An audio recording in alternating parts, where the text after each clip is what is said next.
So Einstein famously said that no problem can ever be solved from the same level of consciousness that created it. So Marsh McLuhan has this great quote, I don't know who discovered water, but I thought it was a fish. So today we have to examine the water, right?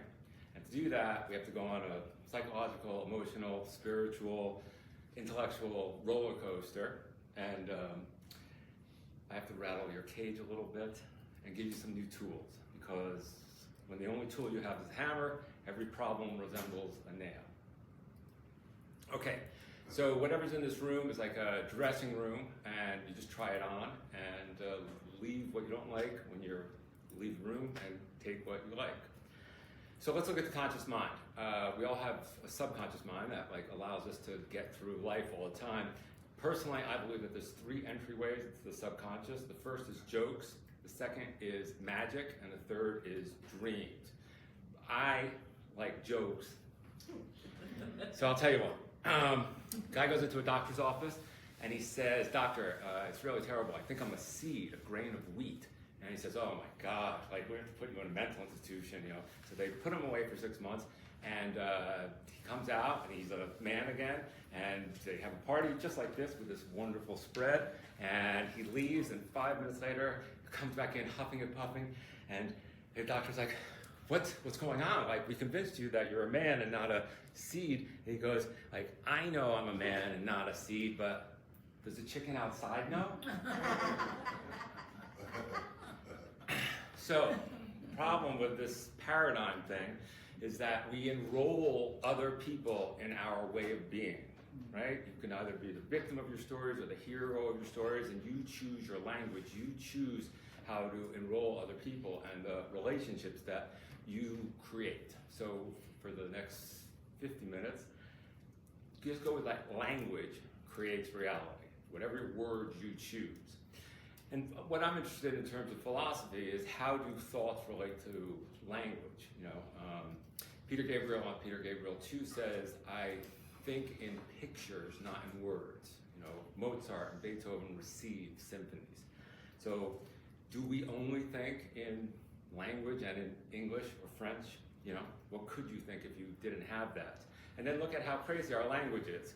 There's no egg and eggplant, there's no ham and hamburger, if a vegetarian eats vegetables, what does a humanitarian eat? If adults commit adultery, do infants commit infantry? And we park on driveways and we drive on parkways. Okay, and now I'm not going to read these to you because they're funnier if you read them. Go ahead.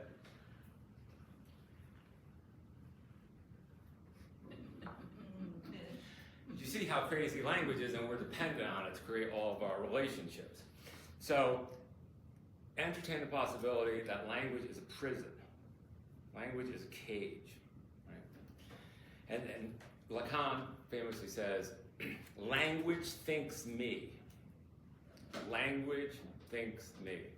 And I studied with a guy last year, and he said this phrase, which has just been rattling around my head for the past 18 months. He said, every speech act is a request for love. Every speech act is a request for love. Just think about that for a second. So we think we know why we want the things that we want, but do we really know? I've been studying this guy, Pierre Bourdieu, who's a sociologist in France, and he says that even our tastes, they're defined by where we grew up and what we, social media, things like that. When I was at Penn in '88, there was an English professor named Paul Fussell who wrote a book called Class, and he said, rich people, you look at their cars, hunter green, burgundy, white, black. Lower class people, look at their cars, brown, beige. We think we know why we like the things that we like, whether they're colors or whatever it is, but they're influenced by where we grew up. So here's a paradox that is interesting to me, again related to the line that I just said, every speech act is a request for love. I feel that we all want to be loved unconditionally, but as soon as we're thrown into language, we can only gain love conditionally. And so Lacan believes that we're neurotic because we're always trying to get back to that state where we don't have to express our needs, our want for love, because they're all sated already. So, and I'll relate this later to Buddhism, where obviously the second noble truth is that the root of all desire, root of all suffering is desire, but that's all we have. We have, to get love conditionally as soon as we're thrown into language. So again, every speech act is a request for love. If you sit out in the cafes, you'll hear people thinking about things they own. For some reason, if you go on social media and things, like people are like, I own a horse. And I just like, there's something about that that is so interesting to me, thinking that you can own like a piece of land because some government bureau gives you a little piece of paper called a deed, It's just that's the earth, People talk about their shopping victories, and then everyone here has to have that discussion, like Air One, Trader Joe's, And it's just fascinating to me. Every speech act is a request for love. We're looking for our tribe, and yet we're talking about shit. So the reason we're so misguided is because we're trying to get people to admire us, because that's like the crumbs of love. But would you rather be admired or loved? And the way I democratize this is always, hey, what do you want to say on your tombstone? Do you want it to say, used to be really admired? Do you want it to say, made boatloads of money on crypto? Do you want it to say, wealthiest person in the cemetery? Do you want it to say, owned a large house with a dope zip code on your tombstone? No, any sane person wants it to say beloved, right? That's the only thing that matters at the end of the day. So why are we talking about Air One? This is my favorite. Because everyone's crazy busy, but nobody is curing leukemia. So people get this like fake sense of meaning in their lives by rushing around. But what are they rushing to do?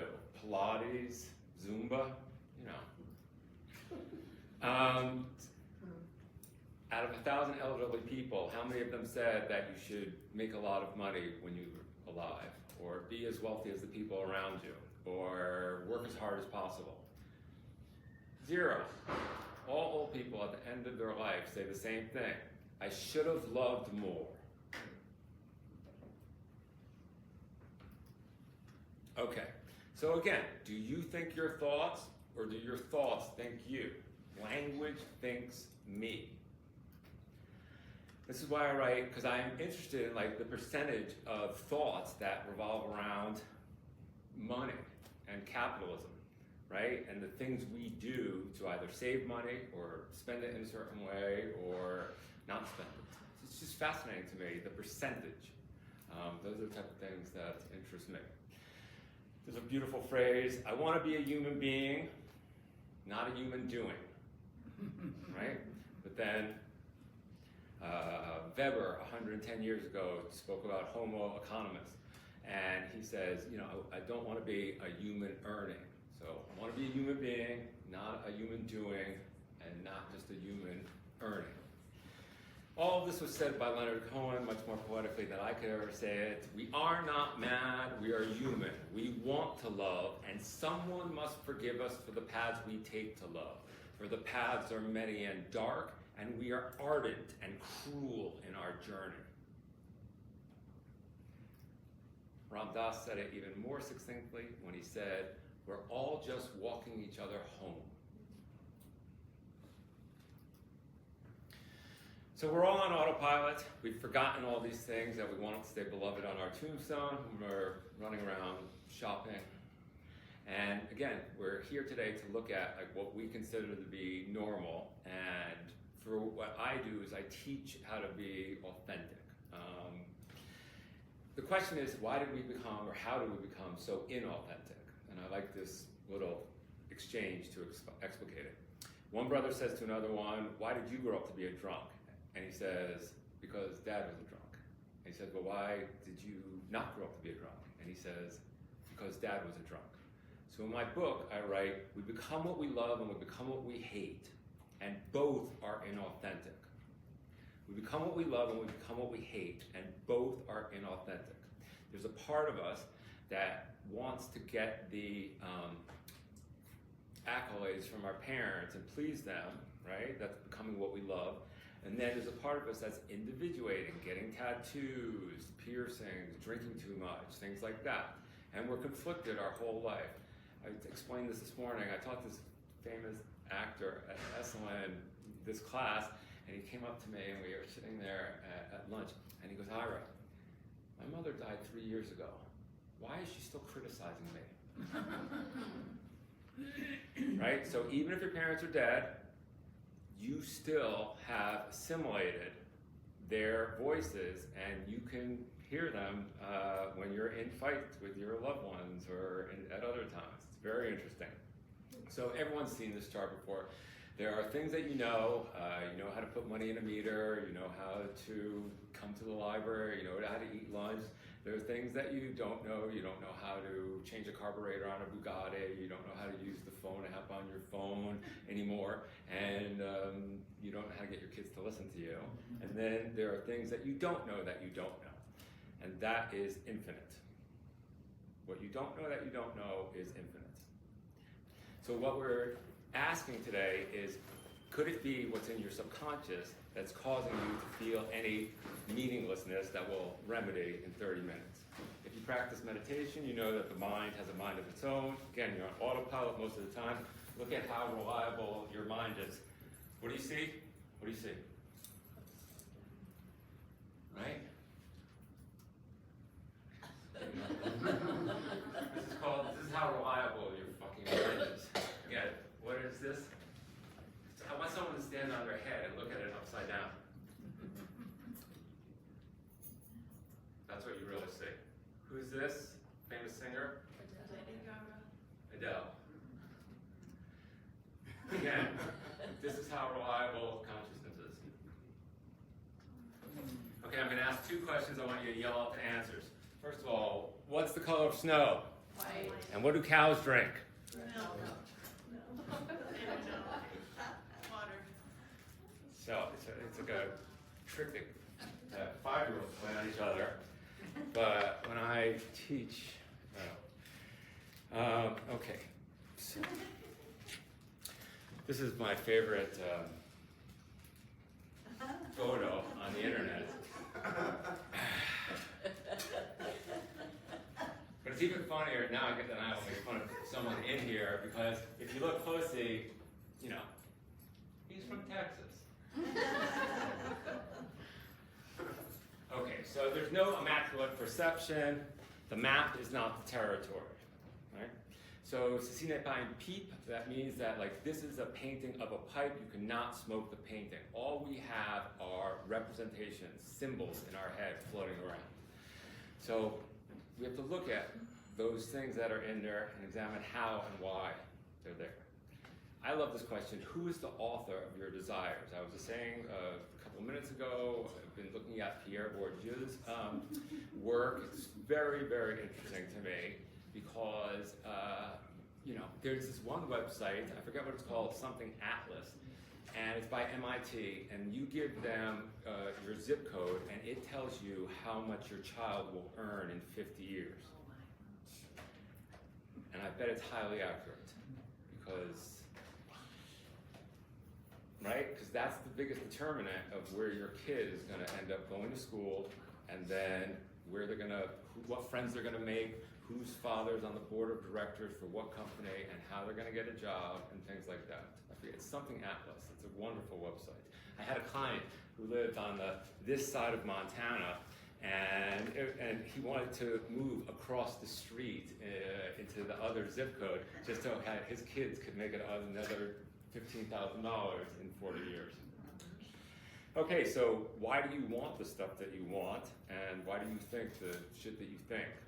We are from this weird population. We're Western, we're educated, we're industrialized, we're rich, we're democratic, right? Unfortunately, 98% of behavioral science experiments are from weird populations. That's the DSM. And what we do is we inflict it on the entire world. So if a kid from Papua New Guinea is climbing up a tree for a coconut and falls off. Like we're like, oh yeah, he must have ADHD or something, But the diagnosis is only pertinent because of this capitalist society. That's why, we have to look at these things, and that's what I do in How to Survive Your Childhood. Now that you're an adult, there's a book on the myth of romantic love. There's a chapter on the myth of romantic love, there's a chapter on democracy, there's a chapter on capitalism, because all these things are just systems, right? They didn't exist 500 years ago. I don't think they'll exist, very shortly. Because as I said when I opened, we're living amongst a massive paradigm shift. Things change all the time. The ground beneath our feet is shifting. And you have all these people who are depressed or anxious or have these bad thoughts in their head. And I look at our educational system, and we'll look at attachment theory in a minute. So how do we civilize children and turn them into productive members of society? We do it by telling them what not to do. Don't stick your tongue in the socket. Don't jab your sister with the fork. Don't run out into traffic. Don't, right? And then you wonder where we have this epidemic of negative self-talk. Because as I said 5 minutes ago, we become what we love and we become what we hate, and both are inauthentic. So we assimilate all of this negativity, and then we have to remedy it by becoming alcoholics, or speak at libraries, or or write books, or whatever. So again, was any baby ever born with a voice in its head that says, I'm not good enough? No. And you live in the society where you're just like, when you make vice president, you're like, this is great. Now I'll be happy when I make president. Or, you just always want more, better, different, more, better, different, more, better, different. So again, most of our interactions with people for the first 18 years of our lives are some form of behavior modification. Don't do this, don't do that. We develop this false self, according to Winnicott, to get breadcrumbs of love. As I said before, every speech act is a request for love. I just think that that's a very profound statement. Every time someone's speaking, whether it's about Louis Vuitton or Aloe or whatever, they're really saying, love me, love me, love me. And at the end, might inspire you to choose your words more carefully or be impeccable with your diction. So this adds up to something that we all know. On the outside we have this false self that we're performing most of the time, and then on the inside we have this negative self-talk. So that's the imposter syndrome, and that is the beginning of a lot of afflictions and bad things that occur in our society. Okay, the main one being self-sabotage. Okay, so I'm going to go through two of these sections today. For me, authenticity breaks down into attachment, atonement, attunement, presence, and congruence. So this is, everyone just bear with me for 5 minutes, attachment theory. I studied Lacan for a long time, and this is fascinating to me because when a baby looks in a mirror, its eyes dart around like Stevie Wonder. Why is that? Because it has no self, right? This is a construction of human beings. My cat, when I hold it up to the mirror, goes like this. So how is the self constructed, right? And how does a baby learn, like, oh my God, right? That's my hand. I can move this, and I can see it in the mirror, and my mom's behind me with her gaze looking at this. This is incredible, right? And over 6 to 18 months, you gain this sense that this is your whole body, and you're managing it from the inside, and other people can see it from the outside. So that's what I study. There's a psychologist named John Bowlby in the early 60s who noticed that babies became distressed when their mothers were absent, right? And so there was a psychologist on Abbot Kinney, Irving Yalom. Yeah. And I went there. It was called the Primal Screenplays, right? And John Lennon went there, and he posited that when, it's a sign of wealth in our country that the baby has a separate room. But when you put a preverbal baby down, I hate that fucking phrase, we put dogs down. what do you, when you put a baby to sleep, right? Language. When you put a baby to sleep in another room, he posited that the baby thinks, you're killing me, right? And so that's a primal betrayal or abandonment wound. And then 30 years when your boyfriend cheats on you or you get fired from a job, it's just a reopening of a primal abandonment wound.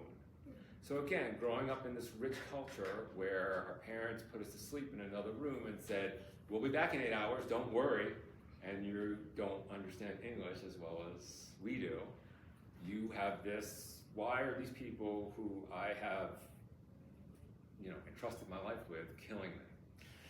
Just a thought, again, as I open this, I'm here to take you on a roller coaster, rattle your cage, try to get some new thoughts there. Then in 1969, Mary Ainsworth did this thing called the strange situation where she would take a baby and its mom, and the mom would leave the room and the baby would do one of 3 or 4 things. And then that's how we got modern attachment theory. So the baby would either, when the mom came back, reconnect securely or be kind of, I don't know what the word is, ambivalent, or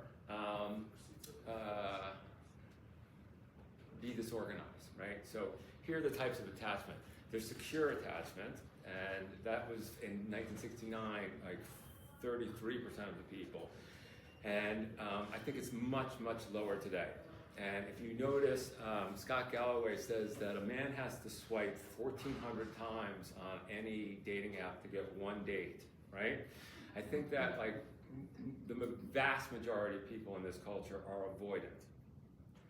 And when people ghost each other, there's just so much evidence for this. But if you trace this back, I'm gonna just out myself now. I was born in 1966. Dr. Spock told my parents that chemical formula was much superior to mother's milk. Like anybody in 1966 was probably not breastfed. Think about that. Again, the paradigm shifts every 25 years. Thomas Kuhn said, I think it's shifting like every day. I don't, it's 2:30, I don't know if we're at war or not.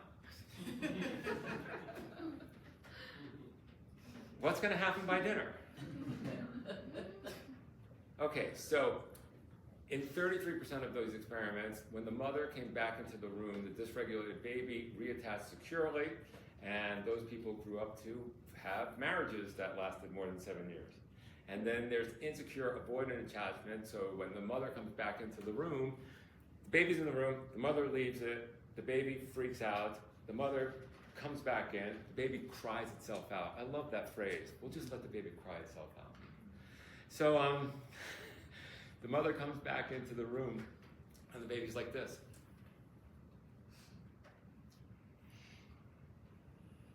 Well, fuck you. You left and it hurt, and if I reattach, it's just gonna happen again. So I'll just spend the next 70 years avoiding. Right? Then there's insecure ambivalent, which is the rest of the people, in and out. And then I think that I'm fascinated by borderline personality disorder.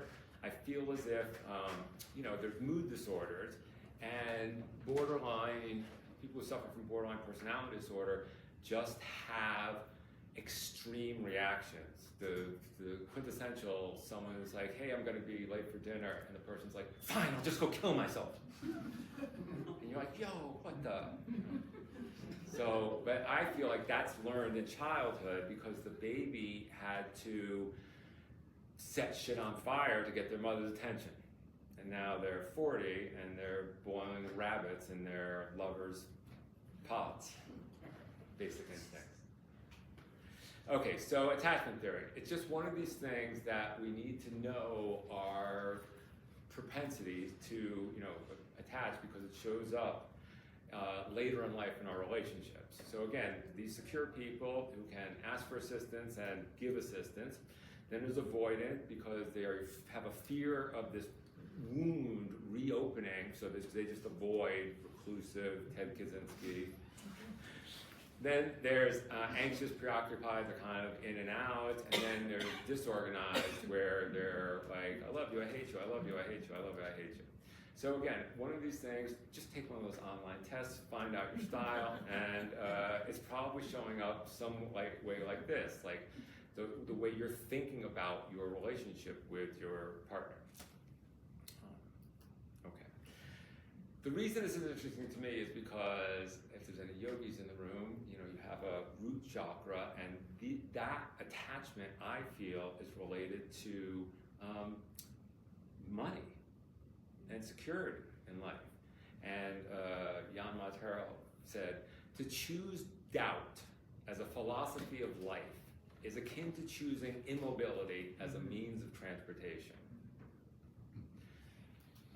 This is even better. There are only two ways to live your life. You can either believe that nothing is a miracle, or you can believe that everything is a miracle. It's very beautiful, right? I have this bracelet on my wrist that, to remind me, it says miracle, right? Because I'm gonna be cut off in traffic going home, and something's gonna go wrong with my dinner, and you know, I'm gonna have to just remind myself, wow, what a miracle.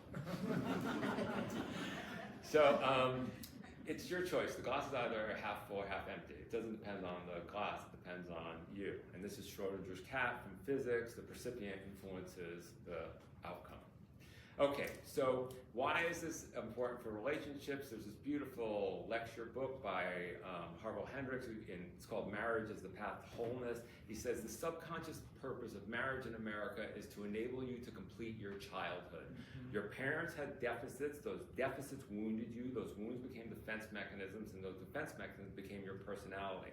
And you'll always be attracted to people who can replicate the dynamics from one or more of your primary caregivers. And then Marianne Williamson adds, if they can't replicate the dynamics, you'll train them to. So there's a wounded child in you who's recreating fights that you had with your mom when you were 9, hoping for a different outcome. And that's why all fighting between adults is misguided, because the fights you're having are not what that you think that they're about. I also love Drama of the Gifted Child for people of our generation by Alice Miller. It's a wonderful book. You can listen to it on audio. Okay, so the second part of this is the part that goes over quite well at Esalen. It's the atonement part. This is a painting. It used to be on the 3rd floor of MoMA in New York. It's by Barnett Newman. It's called At One Mint, right? So one mint is not a word, but when you put the word at in front of it, it becomes atonement. But think of one mint, oneness, and you know what atonement is. And what I'm proposing, my definition, is that it's making yourself whole again, realizing your wholeness. And so the tool to do this is forgiveness, right? To realize your wholeness as a human being, you have to forgive. And then I write about this extensively, really based on Fred Luskin's work, Forgive for Good, Forgive for Love, and releasing the resentments. If I say, oh yeah, my parents got divorced when I was 5, right? What I'm doing is I'm dragging you into my victimhood drama. I'm saying, yeah, I'm fucked up because my parents got divorced when I was 5, right? So we have to learn how to say things without a charge. Right? We have to learn how to release the charge, and we do that by the tool of forgiveness. There's this great quote, I heard Jack Kornfield say it. He said, you're perfect, and there's room for improvement. Right? So everybody raise their hands like this, please. Raise your hands. On the count of 3, I'd like you to clap last Thursday. 1, 2, clap last Thursday. What has Clap 5 years ago. to? You can't change the past. What good does it do complaining about it? You cannot change the past. Why are you complaining about it? Feels good. Right, but as all the people in the back of the room know, and I'll tell you in a second, when you do these woulda, coulda, shoulda, didn'ts, and you suck people into your grievance stories, you're, as I said before, creating this paradigm. And Eckhart Tolle has this wonderful definition of insanity. He says, you either accept your life or change it. Any other position is insane. You either accept your life or change it. Any other position is insane. If you complain about anything, you're insane, right? And again, the reason is this. You want to forgive. This is a new definition. You're not condoning someone else's behavior. You're releasing your right to resent that something happened. Forgiveness is releasing your right to resent that something happened. As I was saying, ressentiment. Ressentiment. Re is again, sentiment is feeling. You're feeling things from shit that happened 30 years ago. So as I said, half the people in this new room know, there's what's happened in the past, and then there's your story about it. And your story, if I say, I was killed in a car accident, or whatever, there's a resentment there. I shouldn't have been killed in a car accident, right? And as we know, we're hooked into this, we're invested in these grievance stories. Anytime you hear those words, should or should not, there's a grievance story, there's resentment. And we have to, if you go through any programs, you learn that you have to get rid of them. Because resentment is like poking yourself in the eye and waiting for the other person to go blind. Resentment is like drinking poison and waiting to get sick. So the two, what? Other person, yes. Oh, I'm so sorry. Resentment is like drinking poison and waiting for the other person to get sick. Again, but this is what your mind is built to do. Your mind is built to create woulda, coulda, shoulda, didn'ts, right? Because there's 3 file cabinets in your mind, the past, the present, and future. And you keep filing shit from the past into the future. So we all have to learn how to be more present-oriented. Okay, I love these quotes. From Hamlet, there's nothing good or bad, but thinking makes it so. I went to Seattle in 2009 to sit with His Holiness Dalai Lama, and this is a common story, but someone asked him during the Q&A, they said, who's your greatest teacher? And he said, the Chinese, who bludgeoned 2 million of his people to death with axe handles. That's his greatest teacher. There's nothing good or bad, but thinking, it's like me saying, who's your greatest teacher, Ira? Hitler, right? So things happen in our past, and like you get divorced, or there's some kind of trauma, and it's terrible in the moment, and then later in life, you might think, that trauma was my greatest teacher. There's nothing good or bad, but thinking makes it so. Nietzsche says it more philosophically. There is no such thing as a moral phenomenon. There are only moral interpretation of phenomena. But of course, Miles Davis said it best. It is what it is. So forgiveness is the ability to accept a no. Forgiveness is the ability to accept this did happen. There was a car accident. My parents got divorced. And you release that thing in your mind, this should not have happened, right? The mind is built to create woulda, coulda, shoulda, didn'ts, and what you have to do is release that. Okay, Lily Tomlin said it best. Forgiveness means giving up all hope of having a better past.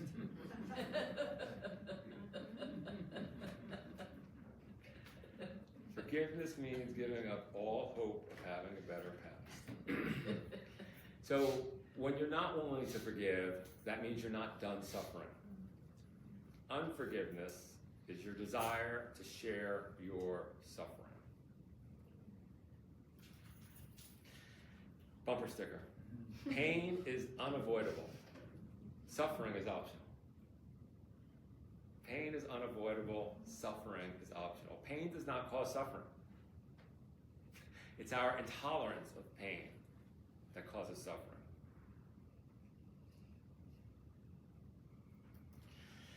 So we're horrible in our culture about grief. There's this thing in the DSM where if someone comes in and they say, my child was killed, I don't want to go to work for some time, I have to grieve. Like in the last DSM, they're like, there used to be a 2-week exemption where you would say, that's terrible, take 2 weeks of work off to grieve, And now they've eliminated that exemption and they give you medication. And it says in the DSM, the same medications that work on depression work on grief.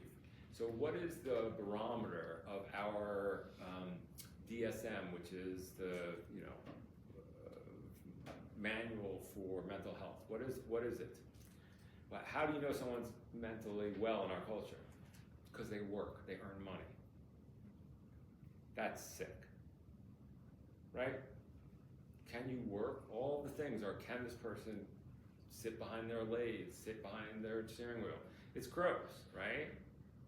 We have this whole culture, even the pharmaceuticals, they're just there to get you pumped up so you can sit in front of your computer or whatever, cash register or something.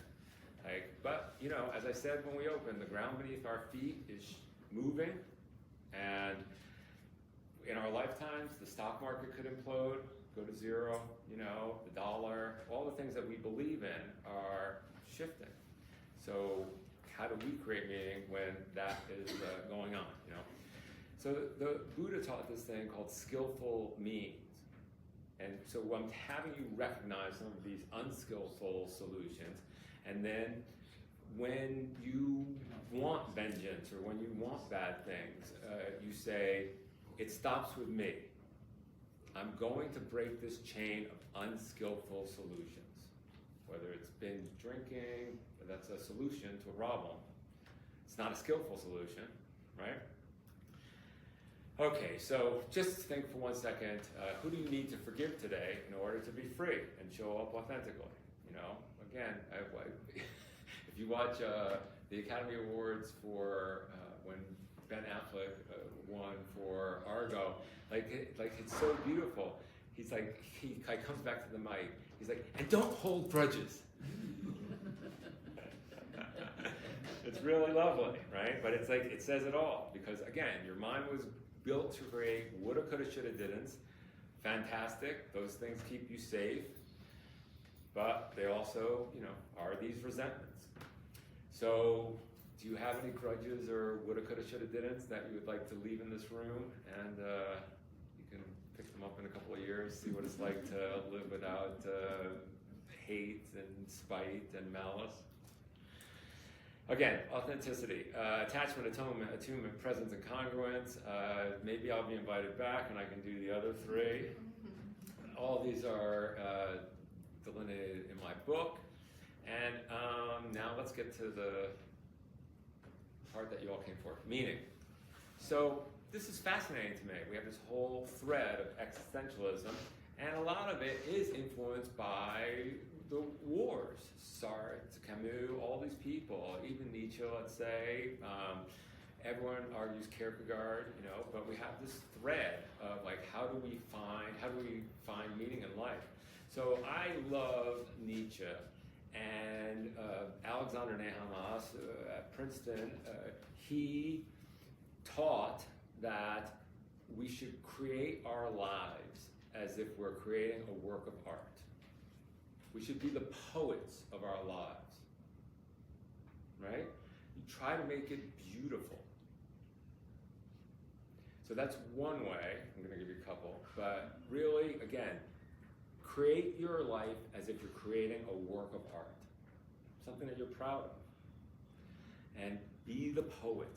If you study poetry, or trying to have a musicality, something lovely and something compelling and something that other people see and they think it's just great. There's only one thing that correlates strongly with happiness, and that's the quality of your intimate relationships. And there's only one thing that correlates strongly with meaning, I think, and that's being of service to others. So helping people listen, 3.9 billion people live on less than $2 or $3 a day. How much money did you put in your meter? That's how much a lot of families live on the whole day. Think about that. I mean, we can argue about this, but technically, as I showed you with weird populations, we're pretty fortunate to live in this part of the world.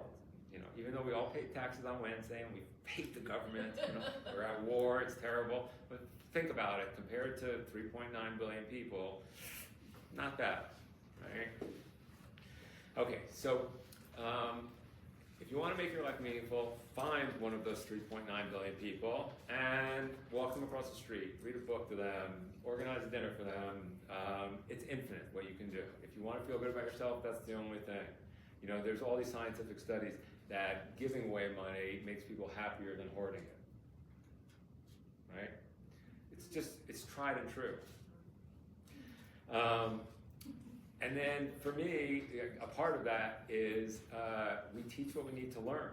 So, you know, like we read these books and we get asked to speak at the library and we come here and we, you know, just interact with other people because that's the last one what I'll tell you. And my favorite master of this is Christina because creating community and bringing people together is the most important thing, and LA is a super weird place. Like, people are narcissists, they're avoidant, and they make excuses, and it's so hard to organize people to get here on time, and it's bizarre to me that in other parts of the world, you can make a phone call and someone will meet you and they'll be relatively on time.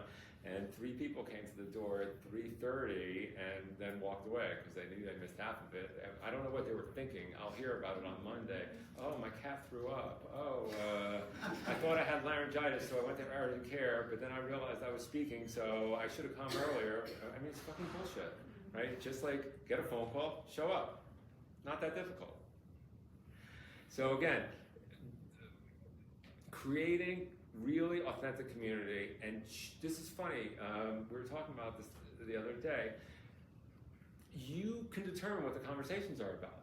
If someone, listen, everyone comes into my office, I'm so sorry, I have to do this, but they come in, they have a smoothie from Erewhon, they're like, it's so delicious, it's so expensive, it's so delicious, it's so expensive.